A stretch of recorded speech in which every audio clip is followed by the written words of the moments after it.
हैदराबाद रोडला आज ॲक्सिडेंट फार मोठा झालेला आहे। बलकर गाडी हे हैदराबादच्या दिशेने जात असताना डिवायडर तोडून पलीकडच्या भागात गॅरेजमध्ये काम करत असताना दोन गॅरेजमध्ये आत गाडी शिरली। त्या ठिकाणी 3 लोकांचा मयत झालेला आहे।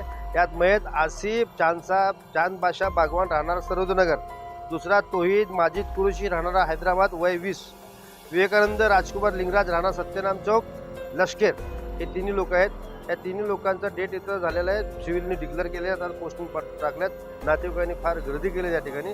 दुसरी गोष्ट या 3 पोरं अतिशय चांगले होते म्हणून असं लोक हळहळ करत आहेत। यासाठी त्यांच्या घरावर दुःखाचा डोंगर कोसळलेला आहे। यासाठी शासन प्रशासन विनंती करतो की अतिशय कडक ते कडक कारवाई करावा, कारण एवढं बिंदास ते सगळे गाड्या उडवत आत ते पलीकडच्या भागात जातं म्हणजे तर हे काय तिथे यंत्र सुटलंय का दारू पिलाय का माहीत नाही। याचं सखोल चौकशी व्हायला पाहिजे। तिथून ड्रायव्हर पळून गेलेला आहे। आता तो दुसरा ड्रायव्हर कोणा उभा करत गेला, चौकशी करून एक ते ज्यांनी ॲक्सिडेंट केलंय त्याच्यावर कडक कारवाई व्हायची माझी विनंती आहे।